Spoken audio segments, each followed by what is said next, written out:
गरियाबंद के वीरान जंगलों से लौटे 6 नक्सली अब बंदूक छोड़कर सिलाई, कढ़ाई और ड्राइविंग जैसी हुनरमंद प्रशिक्षण कक्षाओं में जुटे हैं। जिन पर कभी लाखों का इनाम लगा था, वे आज सरकार की पुनर्वास योजनाओं के तहत लाइवलीहुड कॉलेज में नई जिंदगी की राह बुन रही हैं। झांसी पर 8 लाख का इनाम था और झुमकी, मंजुला, रनीता, रमेश व संतराम पर 5.5 लाख तक की इनामी राशि दर्ज थी। पहले जिन उंगलियों ने बंदूक का ट्रिगर दबाया, वही अब सिलाई मशीन की टकटक और कढ़ाई के धागों से रोजी रोटी कमाने का हुनर सीख रही हैं। झुमकी बताती हैं कि जंगल में हर क्षण डर रहता था, आज सुई धागा उनके जीवन में चैन और उम्मीद ला रहा है। मंजुला और झुमकी दोनों 10वीं की तैयारी भी कर रही हैं और पढ़ाई को भविष्य का रास्ता मानती हैं। पुरुष सदस्य ड्राइविंग और प्लम्बिंग के प्रशिक्षण में सक्रिय हैं और रोजगार की दिशा में कदम बढ़ा रही हैं। लाइवलीहुड परियोजना अधिकारी सृष्टि मिश्रा कहती हैं कि प्रशिक्षुओं में सीखने की उत्सुकता साफ दिखती है। वे समय पर आते हैं, अनुशासन निभाते हैं और ईमानदारी से प्रशिक्षण लेते हैं। महिलाओं को सेल्स ट्रेनिंग भी दी जा रही है। कुछ को सुपरमार्केट से ऑफर भी मिलने लगे हैं, उन्होंने बताया। गरियाबंद एसपी निखिल राखीचा ने बताया कि आत्मसमर्पण के बाद राज्य सरकार ने पुनर्वास पर गंभीरता से काम शुरू किया है और नक्सलियों के सामाजिक एवं आर्थिक उत्थान के लिए तमाम योजनाएं चलाई जा रही हैं।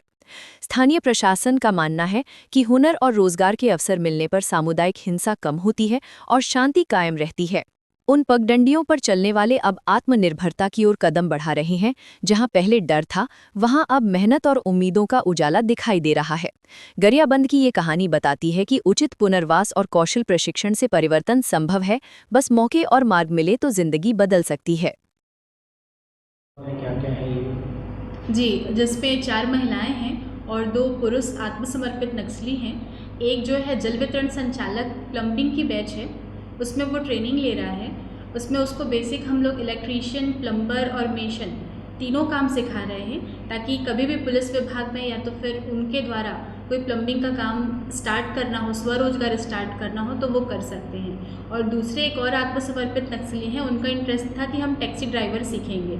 तो एक ड्राइविंग का कोर्स होता है। हमारे पास एक व्हीकल है जिसमें डबल गियर, डबल क्लच वाली व्हीकल है, तो हमारे ट्रेनर के द्वारा उनको टैक्सी ड्राइविंग की ट्रेनिंग दी जा रही है, जिससे वो भी पुलिस विभाग या आम आदमी की तरह किसी सामान्य में किसी बस चला सकते हैं, ऑटो चला सकते हैं और अपना जीविकोपार्जन कर सकते हैं। तो स्वरोजगार वाले पे आधारित ये दोनों कोर्सेज हैं। और जो चारों महिला नक्सली हैं, उनको हम रिटेल की ट्रेनिंग दे रहे हैं। उसके साथ ही साथ उनको सिलाई मशीन भी सिखा रहे हैं, क्योंकि उनका इंटरेस्ट सिलाई मशीन में था।